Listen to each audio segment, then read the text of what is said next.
Good morning. My name is Leslie Williams, and I am in San Diego, California. I live in La Jolla. I have been living in La Jolla since mid-October 2012.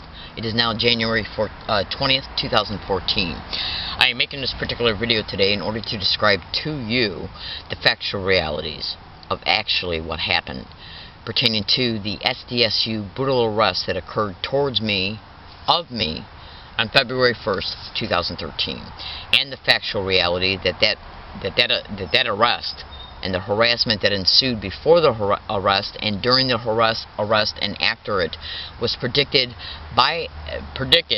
in some contact information that was sent to Senator Feinstein on her website just 36 hours before at California State San Marcos campus, University campus. Now this video is going to have a lot of information in it. So this video is being made for anybody who might be a regular viewer pertaining to what is happening to me, and it's also being made for the community if they feel inclined to want to take the time to investigate thoroughly every single thing that I state. Because everything that I state to you in this video is literally going to help you see that this arrest was staged. Well, let me just put it to you this way: was this arrest staged? Now, this arrest was literally talked about in a dialogue box on Senator Feinstein's website. Senator Feinstein's website. In fact, let me just show it to you really fast. Senator Feinstein, she's a senator here in California. She's got a website that you can go to, and one of the features on her website literally gives you the option to contact her if you feel inclined to do so. And the contact page has a bunch of different, it's got like 2 separate columns of words, and then it's got little buttons that you can click on right next to the word pertaining to why you might be wanting to contact her. And I'm getting ready to show it to you because when it was noticed by me in an email file, okay, on the date of January 30th, write the dates down. This contact information pertaining to Senator Feinstein being contacted was noticed by me in a Gmail account on January 30th, 2013. Mark that down. Okay, this is it right here. Okay, now some of the pertinent information in reference to my identification and my P.O. box has been whited out by me because this information was just recently scanned, it's printed, and then it was scanned so it could be attached in a PDF link and eventually uploaded into a new blog account that I'm going to be making in the next couple weeks. Okay, so you can see it. And so since it's going to be put on the internet, I did not want personal information about what my P.O. box is, and the zip code where the P.O. box is at, and the email account. Now, my name is Leslie Williams. Right now, I'm going to show you, I'm going to pick up the video camera, and I'm going to show you the contents. Okay, and this is already, a video picture of this has already been taken.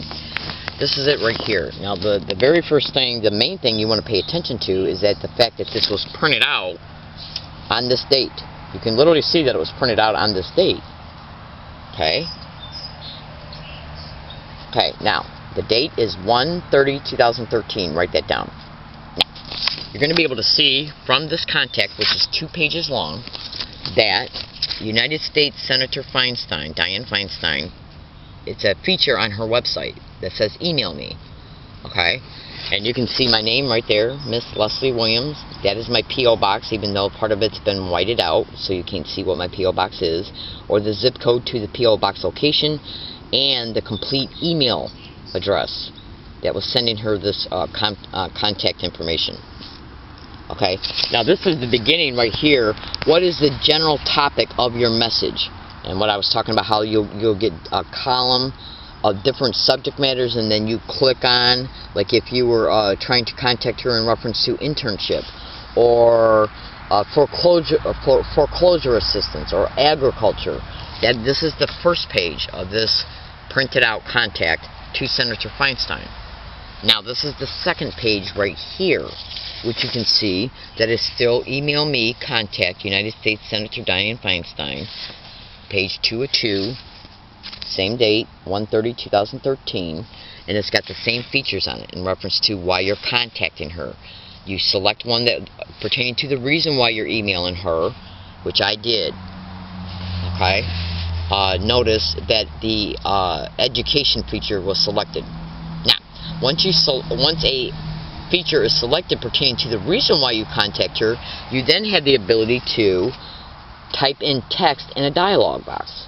The text that is on this printout that was noticed that was in one of my email accounts states, "Good afternoon, Miss Senator Feinstein," and then the following: a learning disabled woman, okay, was, has, and is being tortured in San Diego. This also occurred as she was camping 150 feet from the San Diego FBI. Okay. Then it goes on to say, now you are being contacted again. She is a human trafficking target. The goal of this transmission is to prove you. Okay. Then that's all you can see on the printed on this printout pertaining to what was stated in the text dialog box. But there's a video file that is online, 2 of them, that shows the entire text of what was written in the dialog box. Later on in the text that was below what you're seeing here, flat out shows you that it states, "Will this woman be banned from any university as a result of contacting you?"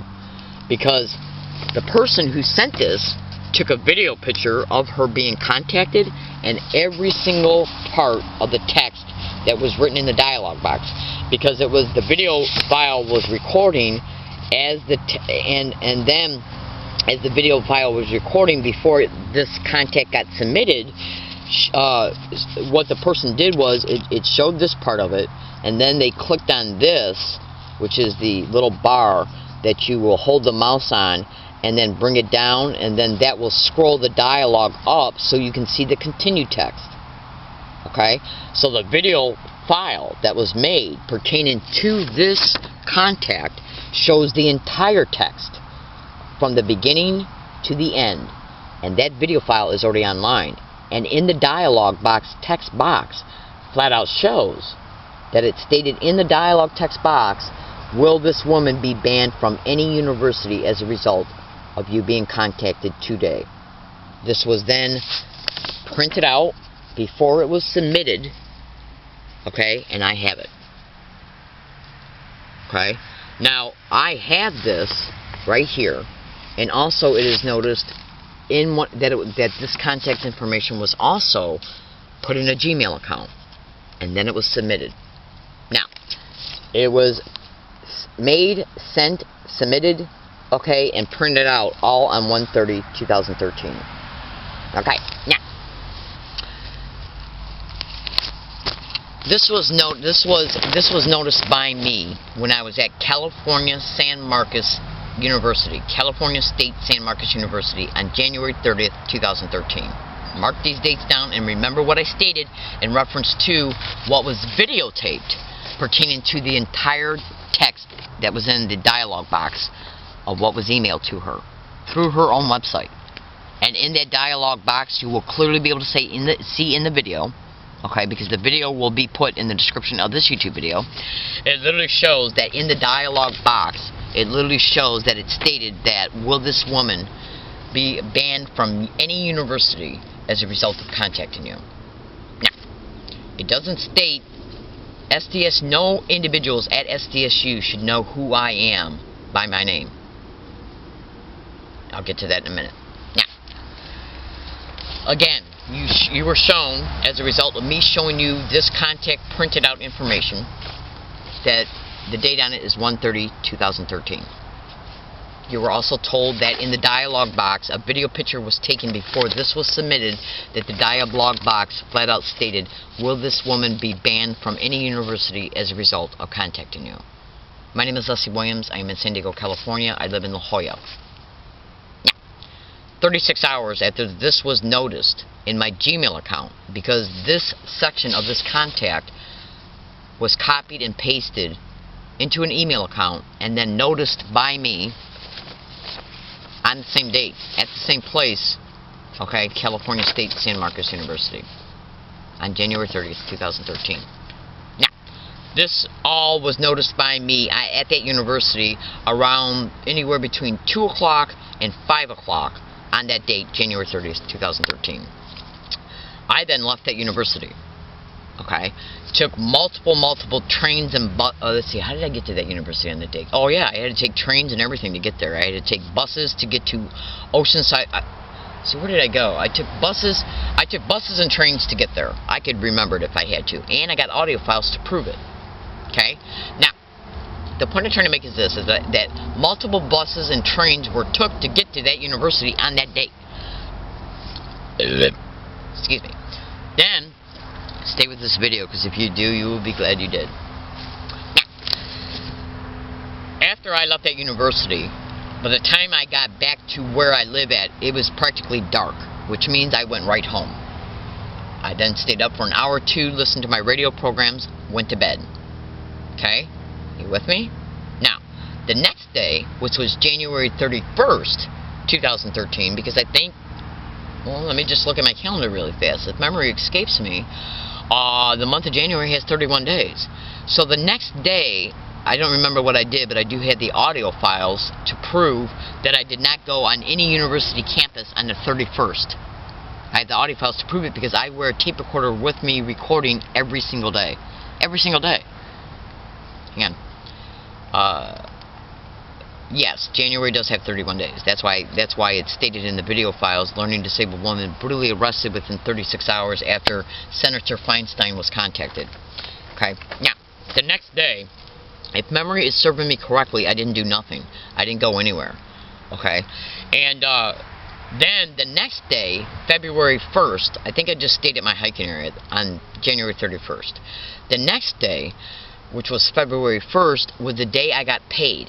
Because I'm on Social Security disability. And any individual that is on any Social Security benefits, whether it be SSI or disability, when they get paid on the 3rd of each month. At least people on disability do. I don't know about the SSI. They get paid on the 3rd of each month. But if the 3rd falls on a Saturday or a Sunday, they'll get paid on the 1st, which will be Friday.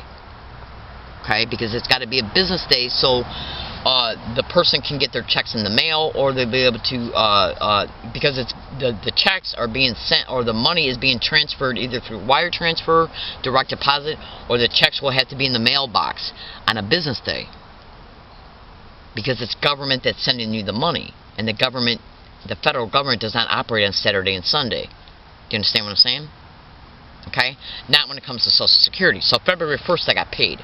The point I'm trying to make is this. When I woke up on the morning of February 1st, I make statement in my tape recorder that I do every morning. The tape recorder is even recording right now as I'm talking.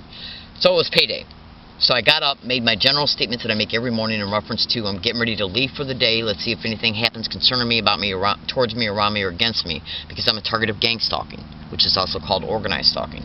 Just bear with me. So, I got up and I made the general recorded statements for that morning pertaining to what I was going to be doing for the day.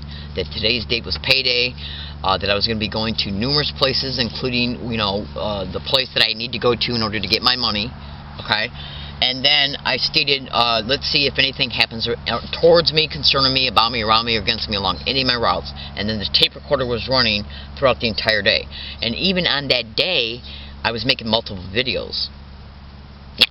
I spent the whole entire day shopping, going to multiple different places. I was tired as hell. At the end of the day, once I went to the very last place that I needed to go to in order to get personal needs met, like stores and stuff like that, I then got on a trolley and took that trolley to SDSU. Okay?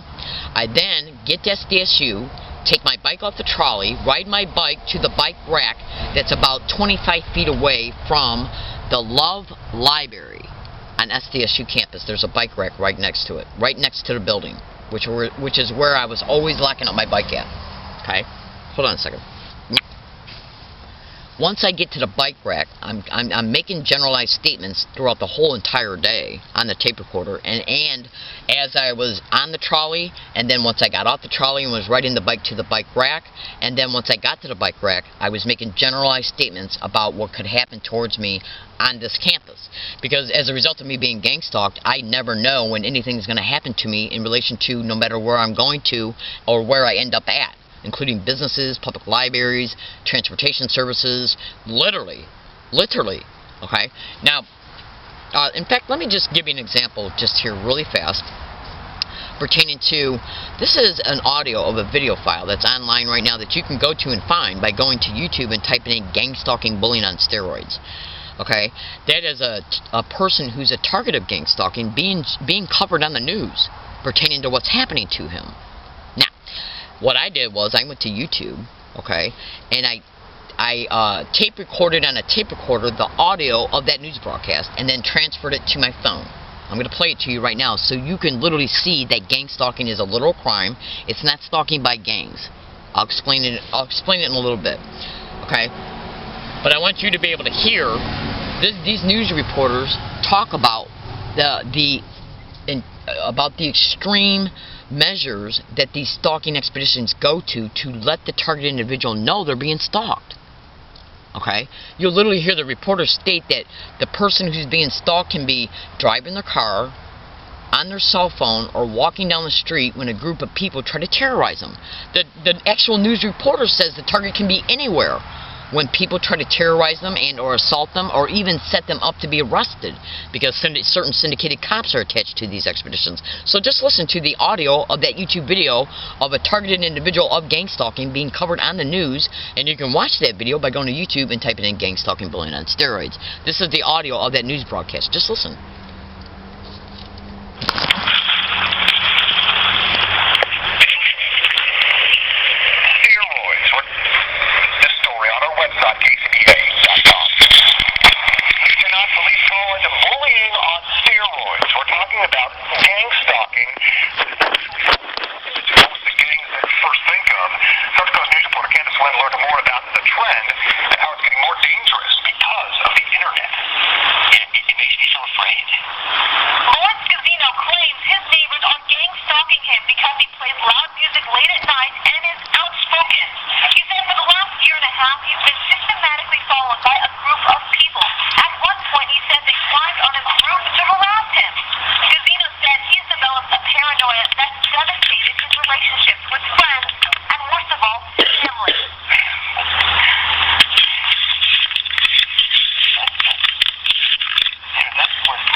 Concerning me are two individuals, one of them who has harassed me on anywhere between 8 and 11 separate occasions, literally harassing me and threatening me and saying gang stalking as it's occurring, because they wanted to let me know that the harassment and the threats were because of gang stalking. And this occurred on a sidewalk not even 2 months ago on Thanksgiving Day. Now I want you to listen to how these individuals, as they're harassing me, and I call them, I go, hey, it's the criminal bums, you effing little criminals. And then while I'm saying that, they're saying gang stalk together. Then one says gang stalking, and then that same one says gang is stalking. I'm going to F you up. And this is literally going to show you. The news broadcaster just said that the target of this crime can be on their phone, driving in the car, or walking down the street when a group of people try to systematically terrorize them. And I'm literally on the sidewalk, on the street, when this event occurred on Thanksgiving Day. I want you to listen to it, how they're saying gang stalk, gang stalking, and then gang is stalking, I'm going to F you up, because they wanted me to know that the harassment and the threat was associated to gang stalking. That's why they were saying it as they were doing it. That's right, because they want you to know it's because of the fact that you're being gang stalked. It's how they operate. Now, you're going to hear me talk a little bit and explain what's going on. And then when you hear me say, hey, it's the little criminals or criminal bums, it's because one of them was recognized by me because he's been used on anywhere between 8 and 11 separate occasions.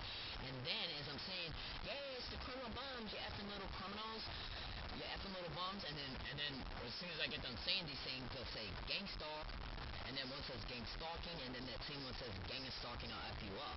Now, what's the likelihood of that occurring if I'm not a victim of this crime? Just listen to it. Okay, now you know how you just literally got done hearing about how gang stalking was covered on the news. I want you to listen to this. This occurred towards me on Thanksgiving Day, 2.5 days ago, right at the street from where I'm at right now. The location that I'm at right now is described by the following code, which I can happily decipher in the future when I need to. That code being 2018-1514-2613-247-239. And that code is in reference to a certain location and how one of the individuals in this following audit file is directly connected to this location. Now, I want you to listen to this. How many times do you hear gang stalk, gang stalking, gang is stalking, I'm gonna fuck you up? How many times do you hear that on this audio file?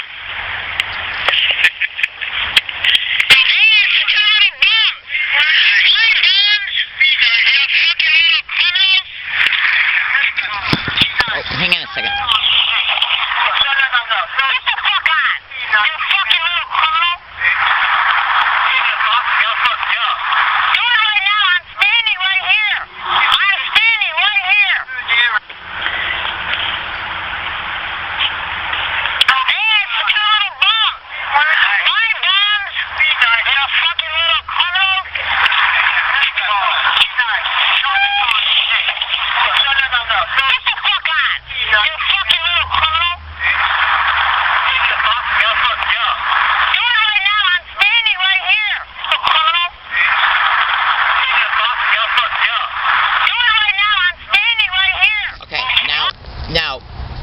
The point I'm trying to make to you is that one of the things that they do to let me know that I'm being gang stalked and to remind me about it every single day, everywhere I go, is to get around me and repeat gang stalk. Everywhere I go, non-stop. I got over 800 audio files of it being said in specific ways, in identical ways, everywhere I go, every single day.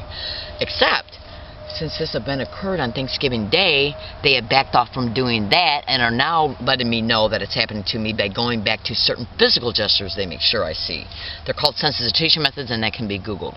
Now, I stated before I showed you any of this, I stated that I went to SDSU on February 1st, 2013, okay, after I did all my shopping because it was payday.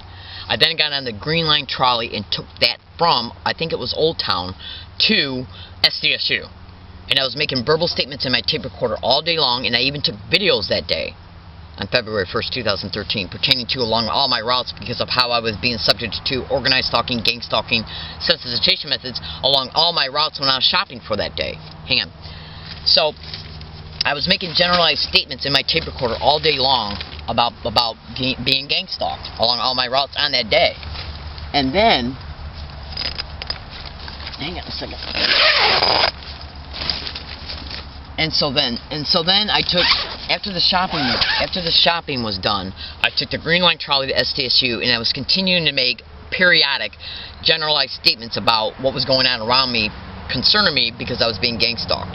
Then when I got off the trolley, I rode my bike to the bike rack that's about 25 feet away from the entrance of the Love library at SDSU. As I'm riding my bike, I'm making generalized statements. Once I get to the bike rack, I'm making generalized statements. And then right after I locked up my bike, I said in my tape recorder, let's see if anything happens. I think I said either on this campus today or in this library. I made that right after I locked the bike, which meant I had already picked up my belongings, my duffel bag, and started walking into the library. Now listen to this. I walk inside the library doors, okay, and then I get to the elevator, which is about 15 feet away from the doors. I then get on the elevator to take the elevator down to the media room, which I have done on over, I'd say, at least 75 different occasions. Checked out movies and watched their movies. I asked them on numerous previous occasions if I have to be a student to check out material, and was told no every occasion. And I know I got that in at least a few audio files. I haven't been able to find them because right now I got 15 tape recorders and over 30 separate microcards, because the tape recorders that I've been using, okay, probably for at least the last year. See, because I got tired of buying tape recorders. They're like $40 a piece. So I ran into this model of tape recorder that you can put microcards in, okay, in order to add additional memory so you don't have to buy a new tape recorder. They're little microcards, and what they do is you buy them, and then you put the microcard inside of in the side of the tape recorder, and then you access the memory card, and then that gives you additional memory once the internal memory of the actual tape recorder has been filled up. So I get on the elevator, okay, and I go down to the media room, and I had bought a movie, but I didn't realize that the movie I bought was Blu-ray. I thought it was regular DVD. So I'm all excited because I had a long day of shopping. I'm all excited to watch this movie. I forgot what movie it was. I think it was Terminator Salvation, I think it was. But it was Blu-ray disc, but I didn't recognize that it was Blu-ray when I bought it, or I wouldn't even have bought it. Okay, I was hoping to buy a DVD. But the Blu-ray and the DVD are in the same kind of package, so that's why I got confused. So, to make a long story short, I was excited to watch my movie. Okay, so then I get to inside the media room, okay, and I take I'm walking, and I go over to a little media booth to watch my movie. Okay, and then as I'm unwrapping it, a guy walks up to me. I wasn't even inside the media room, and sat down 30 seconds. And then I started feeling something.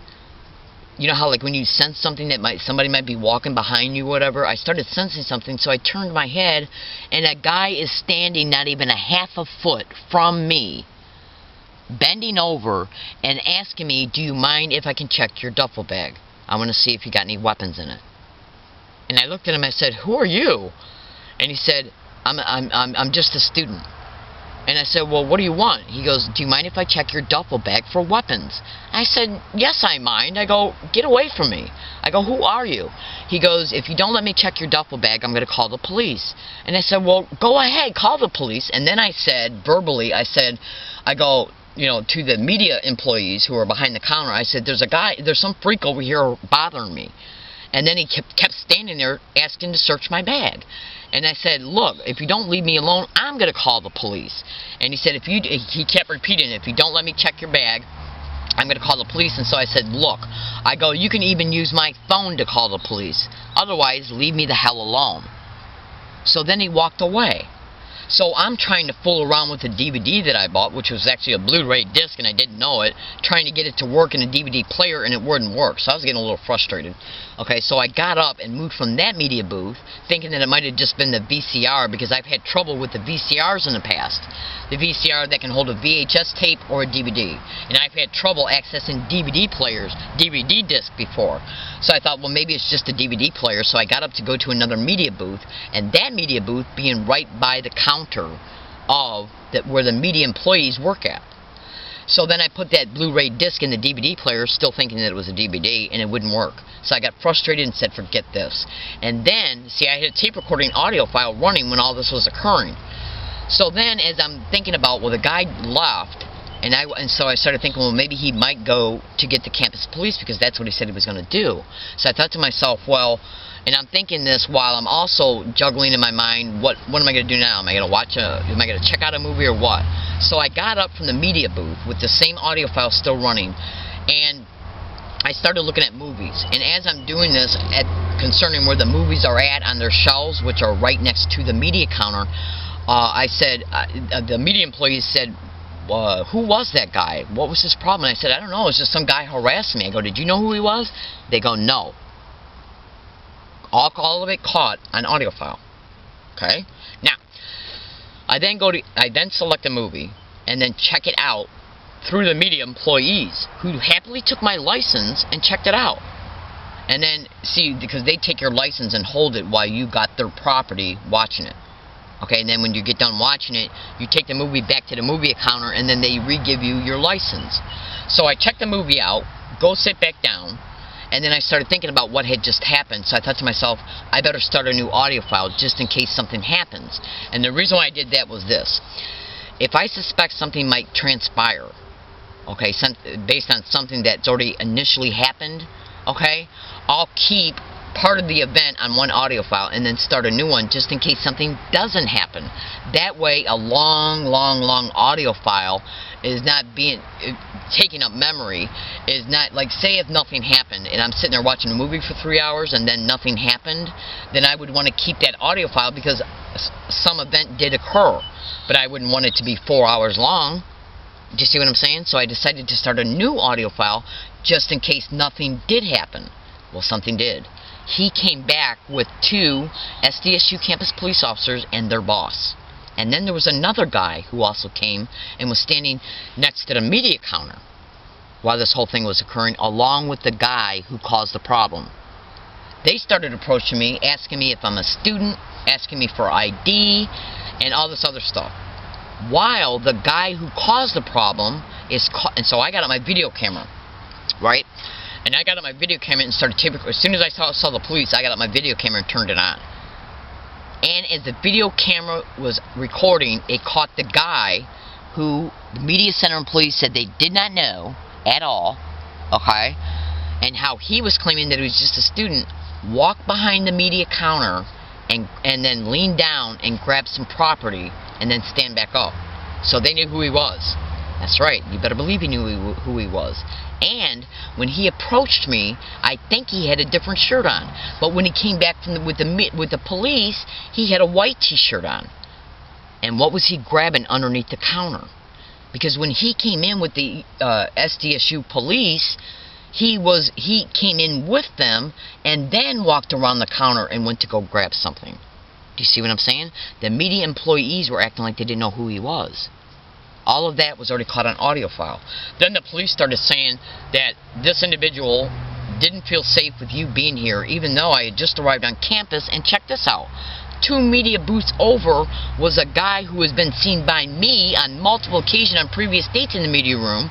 A homeless guy, and you can tell he's homeless just by the shit he's carrying.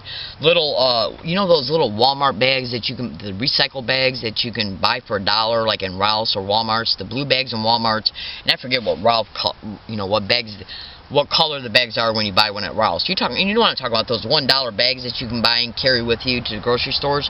He carries multiple bags, and in one of them you could tell that a sleeping bag was at the top of it because it was spilling over out of it. And you could tell by the way he was dressed and other stuff that he was carrying that he was a homeless guy.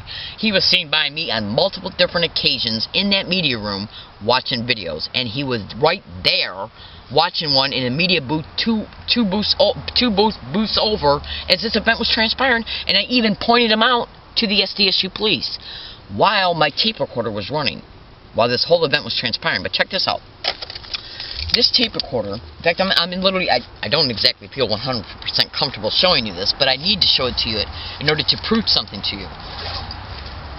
Okay, I'm not exactly comfortable with showing you this because I'm a woman and females don't like showing their undergarments. But I'm going to show it to you in order to be able to prove to you something they did. This is my undergarments that I put on my chest, my bra. And what is attached to it by me is a pouch. So the tape recorder can be put in the pouch, and then the microphone, but when this event occurred there was no microphone. Okay, because the microphone, if you don't have an extended microphone like this one, and you're just using the tape recorder, the tape recorder's microphone is right on the top. That's why the pouch is created the way it's created, so you can put the tape recorder in it, and so the microphone would be at the very top. That way, if I've ever seen anything going on around me that could transpire or that I'm being harassed by somebody, that way all I do is cover up my mouth, bend my head down for a second like I'm coughing or whatever, and I'll make a discreet statement in the tape recorder. Okay? Now, the tape recorder was running, a different audio file was running, because I started a new one right before the SDSU police before they came. Okay, so the media police denying that they knew, the media employees denying that they knew who this guy was, and him harassing me was caught on a separate audio file. And then I started a new one after I checked out the movie and sat back down, and I thought to myself, I better start a new one just in case nothing does happen. That way a lot of memory is not on the audio file pertaining to me sitting down for hours watching a movie that I checked out. So, once they came, they started asking me for my identification. And I looked right at them and I said, look, I don't understand why you're approaching me to begin with. You had no probable cause to be even approaching me to ask me for my ID, which is the truth. Anytime a police officer comes up and asks you for your ID, you have the right to say, am I being arrested or am I being charged with a crime? Am I being arrested or am I being charged with a crime? And if they say yes, then you still don't even have to show them your ID. Then you say, okay, well then arrest me or charge me with a crime, and then they will be able to get your ID after they arrest you. Do you see what I'm saying? And this is a law. But the only way that they can make it appear that they have a legitimate appearing reason to approach me to even ask me questions is that if somebody complains about you. Okay? Now, this guy walks up to me within 30 seconds of me walking into the library with my backpack on my back, carrying a black carry-all. Okay? Which was brand new at the time. This isn't the one, but the one I had was just similar to it. It was black.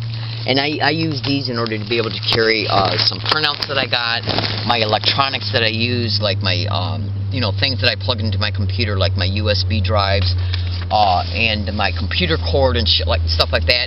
And then, like, if it's since it was February, it was cold, so I was using it to carry hooded sweatshirts. Okay, so he walks up to me and starts asking me if he can check my bag for weapons, which didn't make no sense at all. I wear brand new clothes every single day. All my clothes are practically brand new. Okay? Practically all of them are brand new. And all of them, every clothes that I wear every single day are clean. And I wash my physical body every day, including my face. You can see I got a brand new haircut. Okay? And none of the clothes I ever wear are dirty or grubby at all, because I do my laundry at least once or twice a month, and I have so many clothes to where I can wear a brand new set of clothes every day for almost a month without having to go to the laundromat. So there was nothing about me at all that would make me look threatening, bummish, homeless, or anything in order to give this guy any normal appearing reason to even think that I was a threat to myself or anybody else. So he approaches me and starts asking me if he can check my duffel bag right when I get into the library after being exhausted from running around all day. So they already knew I was somewhat trying to exhale from the day. Just like when you come home after running around all day. The very first thing when you get home and bring all your groceries in, and then say like you get a phone call from somebody with some bad news, which means that you don't even have the time to deflate from coming home, because now you got to run back out because something's happened. So you're going to be a little aggravated. And I think that could be why they did what they did when they did it, was because they knew I was already physically and mentally exhausted from running around all day while I was being harassed all day. Do you see what I'm saying? They get somebody to aggravate me right at the tail end of after me running around all day long. And remember, right when I locked up my bike and started walking into the library, I made a statement in my tape recorder to see if anything happens here today. And that statement, in reference to me predicting that the event was going to transpire, was even told to the SDSU police as they were talking to me and the video camera was running.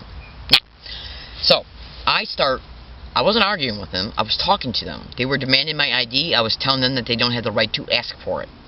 Then they started telling me that I don't have a right to be there if I'm not a student or staff, even though there's a homeless guy sitting 2 media booths over that I even pointed to. I go, well, then what's he doing here?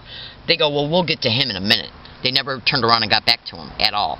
Okay? At all. And I'll tell you that because of the follow-up statements that will show you that they didn't. Then they started arguing with me about my right to be there. Now, I got numerous video files that were already online showing that I had been in the media center on prior occasions and even being harassed in there with individuals getting around me and saying gang stalk, including the media room supervisor, Mike. Including on a previous date, Mike threatening to have me banned.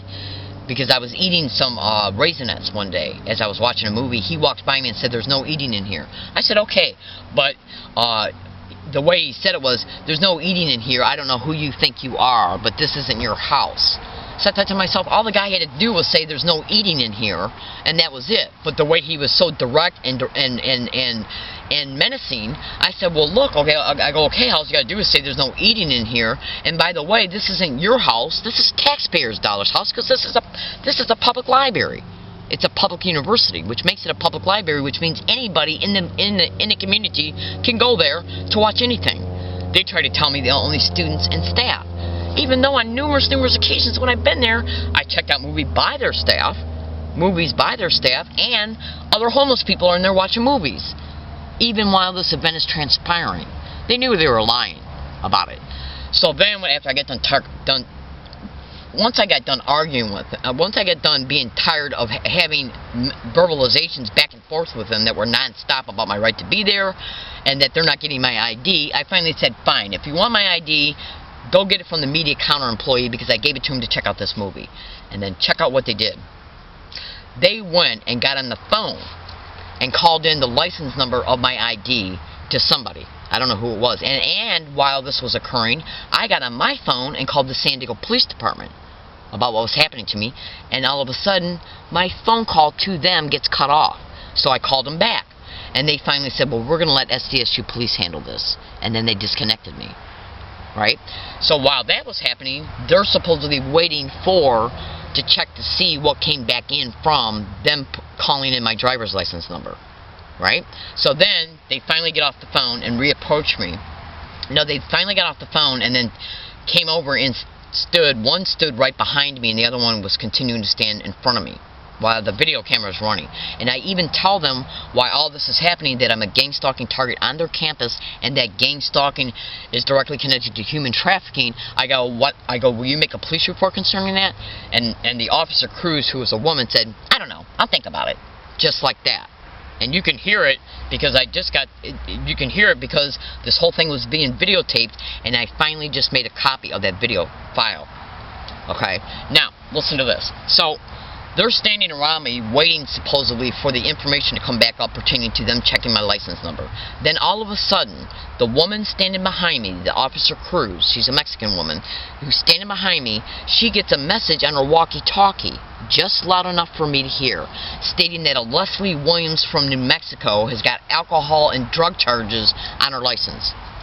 I said, and then when I heard it, like I said, "That's not me," because I heard my name and then I heard that.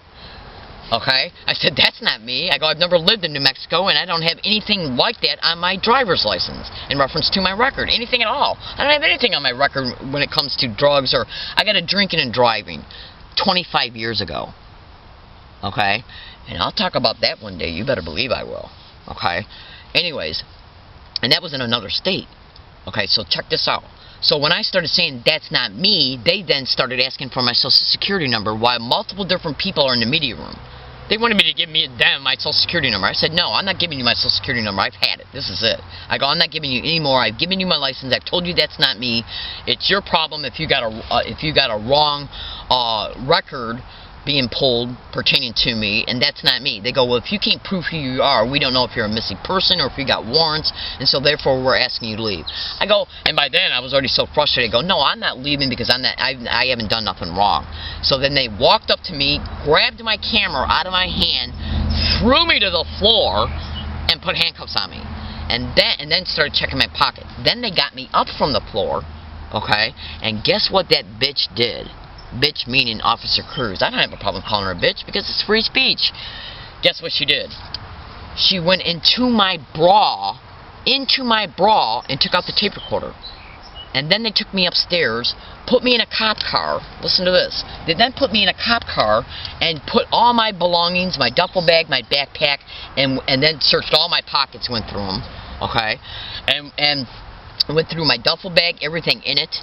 All the stuff in my backpack, went through all that, okay, and then left it all out on the trunk of their car. And then the male police officer got back in the car and said, "Leslie, you need to tell me your P.O. box number so I know if the one I got on my screen is the correct one." They knew who I was all along. Because if they're saying that the person they brought up from checking my license was a New Mexico Leslie Williams, then how did they have on their computer screen in their car my P.O. box from California? But I can't prove they did that because the tape recorder was already taken off my person by them, and they erased the audio file that was recording, capturing this whole event. So I can't prove they did that. So then they tell me that they're arresting me but not taking me to jail. And then they told me that I'm banned from the library for 7 days. Now think about this. If I'm banned from a library for 7 days and then can come back to use their services, then why were they telling me that I can't use the services at the library? Were they baiting me to come back after the 7 days so they can arrest me again and try and imply that I was banned for good? All of this happened within 36 hours after an email contact to Senator Feinstein was noticed by me that was sent to her 36 hours before, and in that contact information it flat out states, will this woman be banned from any university as a result of contacting you? Now, you can see that this contact was sent to Senator Feinstein on January 30th, 2013. I went on no university campuses between January 30th, 2013 to February 1st, 2013, and you can see the date right here. 2/1/13, and there's SDSU right there. This is the citation they gave me when they arrested me. And then they tried to put on it that I was resisting and obstructing being arrested and would not leave when asked to do so. That's right. There's the case number right there. That's right. That's right. That's right. Now, you might think to yourself, well, maybe it's just an extreme coincidence. Really? Well, let's look at this video. Let's look at this printout that was printed out by me on 9/29/2011. It was made on September 29th, 2011. This is a printout pertaining to me preparing to go to Barbara Boxer's office, okay, to have her investigate the Department of Education. Remember the clicked feature from Feinstein? Education. This is Feinstein's pertaining to the January 30th. The selected feature pertaining to one of the reasons why she was being contacted was about education. I'll get to that in a minute. Now, this email is a copy of an email. I got the original in my possession, showing that this email was made on September 29th, 2011. What does it state right here? It states here that let me just read it. It says, their response as a result of me preparing to go to Barbara Boxer's office, that they might perceive me going to there as a threat to them. I'm talking about the organized stalking that I was experiencing at USD, SDSU, UCSD, San Diego Public Libraries, and along my routes. Okay? So I wrote in here, as a result of me preparing to go to Barbara Boxer's office and printing out a privacy consent form so she could have permission to some of my personal information in order to investigate a specific federal agency, the Department of Education, that there would be a great likelihood that I'd be assaulted, okay? And it says it right here. Their response to this perceived threat will be wide in scope. Their response will or may be to come after me concerning where I currently live at, and or to stage an event or assault, okay, either with or without witnesses along any of my routes, which includes anywhere I go along my routes, and this additionally includes the transportation routes, walking, okay, public transportation, or bicycle that I use to get there, okay. September 29th, 2011. It's literally saying that I predicted I'm going to be assaulted either walking, riding my bike, or on public transportation. And 11 days later, I was brutally assaulted on public transportation. And as you can clearly see right here, that the event took place on 10/10/2011. This is MTS recontacting me pertaining to the video of me being assaulted on their bus. You can clearly see it right there that MTS has located the video of the incident on 10/10/2011 in reference to me being assaulted on their bus. And you can also see I had to go to the hospital, Scripps Mercy Hospital. Okay, you can clearly see it, and in reference to the instructions and the date that this was printed out by Mercy, 10/10/2011, the day of the assault, 11 days after I predicted it in this email file. Now, you can witness me being assaulted by going to YouTube and typing in learning disabled woman brutally assaulted on an MTS bus. Then go to Google and type in learning disabled woman exposes how MTS assault video is altered. And then when you look at the video of me being assaulted, go into the description of that YouTube video by clicking on the About feature. And then you'll be able to see what's in the description of that YouTube video. There's a blog in there. There's 2 of them in there. When you click on one of them, you'll be able to see the fact that I printed out this email, scanned it, attached it into a PDF link, and put that PDF link in a blog and titled it Assault 11. So when you go into the blog, you'll be able to click on the attached PDF link that's titled Assault 11, and when you click on it, this email will open up. You'll be able to see the date of it and the fact that I predicted that I'd be assaulted walking, riding my bike, or on public transportation. Okay? Assaulted. That's right. As a result of preparing to go to Barbara Boxer's office. That's right. They then went into my email account and erased this prediction. That's right. But check it out. The day the prediction was made, on September 29, 2011, I copied and pasted it into a Word documentation file, and then copied and pasted, and then uploaded it to a USB drive, which saved the date electronically. Yeah.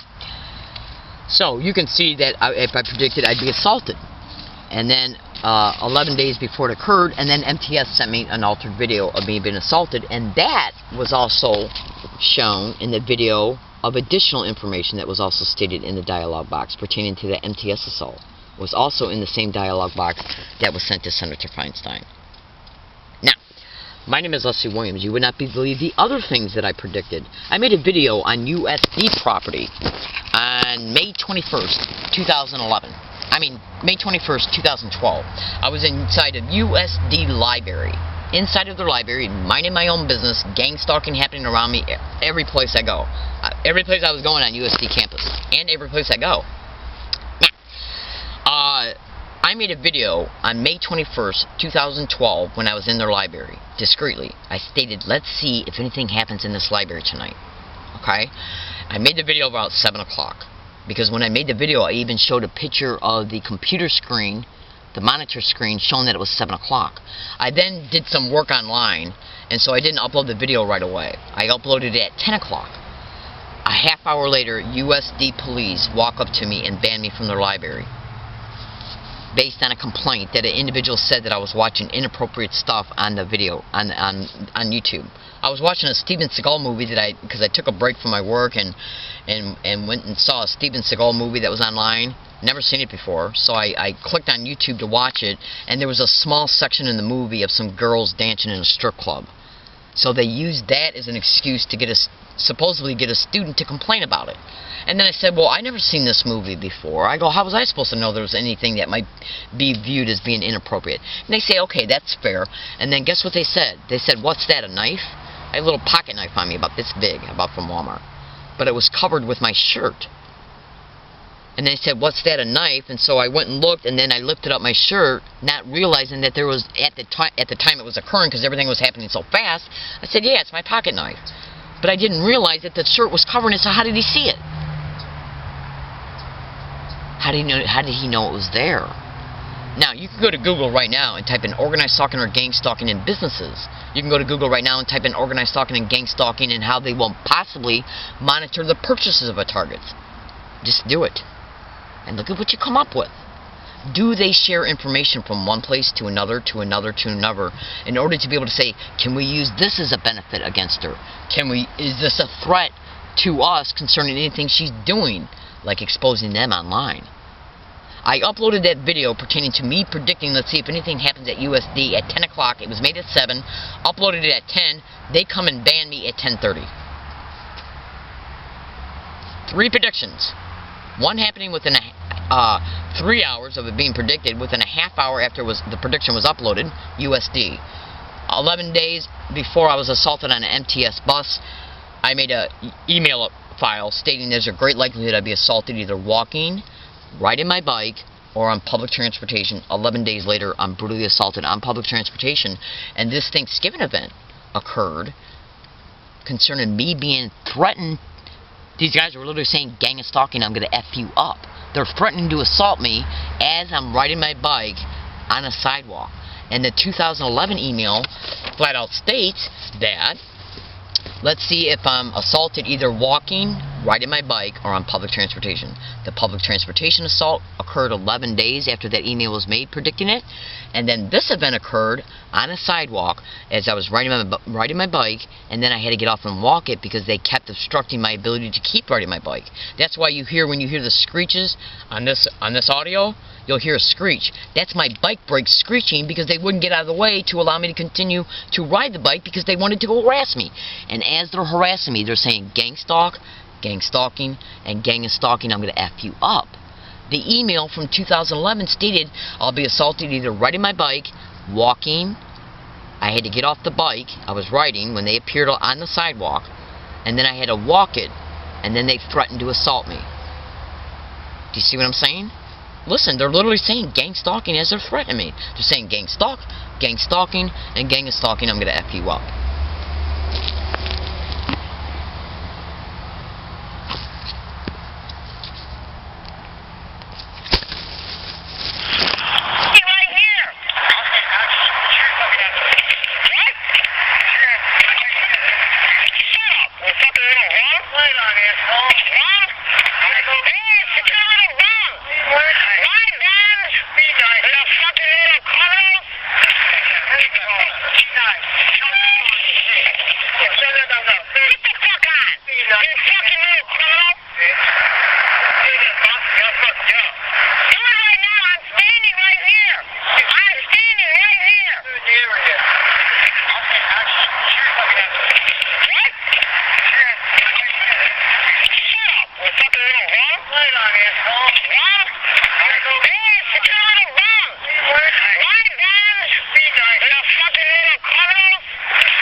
Now, this event occurred on Thanksgiving Day 2013.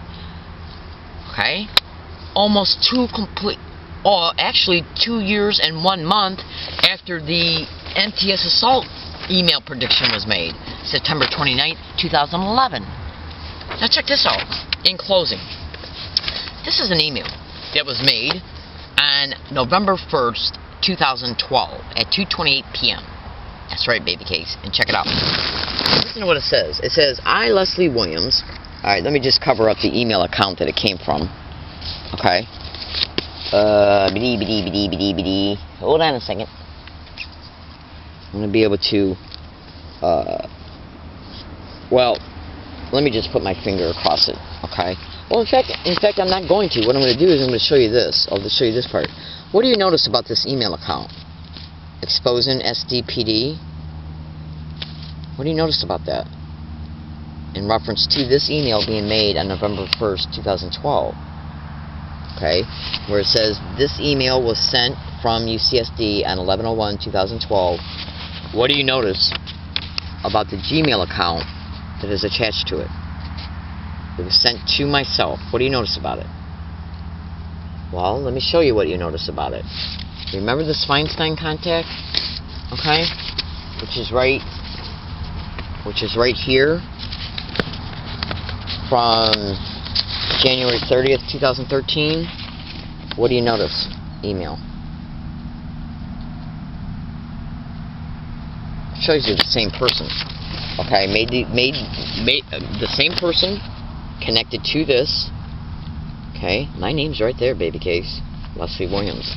Okay, now it also shows in this same email account.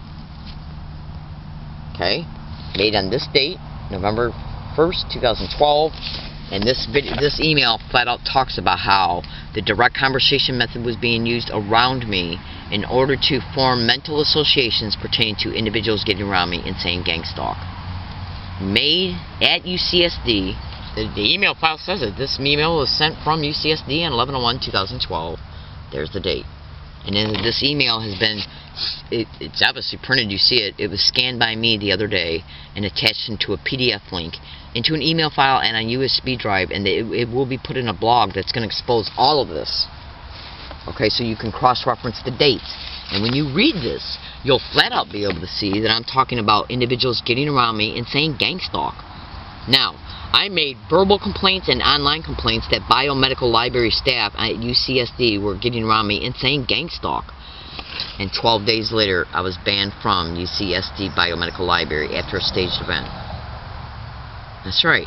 And between November 13th, 2012 and today's date, January 14th, 2012, I have caught over 700 separate audio files of individuals getting around me and saying gang stalk everywhere I go. So think about this. If I made online complaints and verbal statements to UCSD campus police that biomedical library staff was getting around me and saying gang stalk, and then I catch gang stalk being said around me hundreds and hundreds of times on separate audio files along all my routes and on UCSD campus, it shows that I was telling the truth about my complaints pertaining to biomedical library staff saying it around me. Do you understand what I'm saying? Because how was I able to catch evidence after the fact? See what I'm saying? Again, this was made on November 1st, 2012 at 2:26 p.m. You'll be able to see this entire email contact because it's been scanned by me and it's going to be put in a blog. Now, this event occurred on Thanksgiving Day, 2013. And you can clearly hear these guys say gang stalk. Gang stalking, gang is stalking, I'm going to F you up.